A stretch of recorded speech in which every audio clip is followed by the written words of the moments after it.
ఈరోజు fee reimburse బకాయిలు అదే విధంగా బాకీగా ఉన్నాయి. ప్రతి మహిళకి నేను 1500 రూపాయలు ఇస్తాను అధికారంలోకి రాగానే అని చెప్పని ఏదైతే ఆయన హామీ ఇచ్చారో దాన్ని పూర్తి చేయలేదు.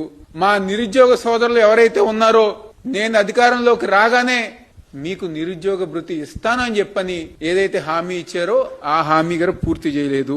50 ఏళ్లకే పెన్షన్ ఇస్తానని చెప్పారు చంద్రబాబు గారు. ఆ హామీని కూడా ఆయన పూర్తి చేయలేదు. అదేవిధంగా రైతులు కానివ్వండి, మహిళలు కానివ్వండి, విద్యార్థులు కానివ్వండి, అన్ని వర్గాల ప్రజలు ఈ రోజు ఈ రాష్ట్రంలో సంక్షేమ కార్యక్రమాలు లేకుండా, అభివృద్ధి కార్యక్రమాలు జరగకుండా అనేక ఇబ్బందులు, అనేక సమస్యలతో ఉంటే నిన్న చంద్రబాబు గారు వచ్చి సంవత్సరం 5 నెలల క్రితం ఈ రాష్ట్రంలో విధ్వంసం ఉండేది, ఎవరు గారు సంతోషంగా లేరు, ఏదో నేను వచ్చిన తర్వాత ప్రతి ఒక్కరు గారు సంతోషంగా ఉన్నారని చెప్పని అంటున్నారు. మేము ఒకటే అడుగుతున్నాం, ఈ హామీలు నెరవేర్చండి.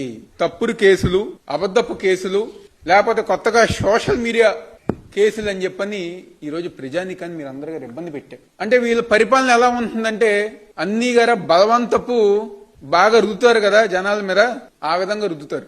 మహిళలకి ఉచిత బస్సు ఇష్టం వల్ల మహిళలు అందరు గారు దర్శనానికి వచ్చారని చెప్పని. అంటే ఏంటి, మా అమ్మవారి దర్శనానికి 100 సంవత్సరాల నుంచి మహిళలు కానివ్వండి, పెద్దవాళ్ళు కానివ్వండి, ఉమ్మడి ఆంధ్రప్రదేశ్ రాష్ట్రంలో ఉన్నప్పుడు కానివ్వండి, లేదా దేశ విదేశాల నుంచి లక్షలాది మంది భక్తులు ప్రతి సంవత్సరం గారు వస్తారు. ఏదో మీరు ఉచితంగా ఏదో బస్సు ఇచ్చారని చెప్పని నిన్న మీరు మాట్లాడతాం ఇంతకన్నా సిగ్గుచేటి విషయం ఇంకేదైనా ఉందా అని చెప్పని ఈ రోజు చంద్రబాబు గారిని, అదేవిధంగా కూటమి ప్రభుత్వాన్ని మీ అందరం గారు అడుగుతున్నాం. ప్రతి ఒక్కరి గారు అమ్మవారి భక్తి చాటి చెప్పే విధంగా ప్రతి సంవత్సరం గారు ఉత్సవాలు జరుగుతాయి. ఏదో మీరేదో కొత్తగా వచ్చి ఉత్సవాలు కనిపెట్టాం, లేకపోతే మేము వచ్చిన తర్వాతే ప్రజానికం సంతోషంగా ఉన్నారని చెప్పని సొంత దెబ్బ మీరు కొట్టుకోవటం కాదు.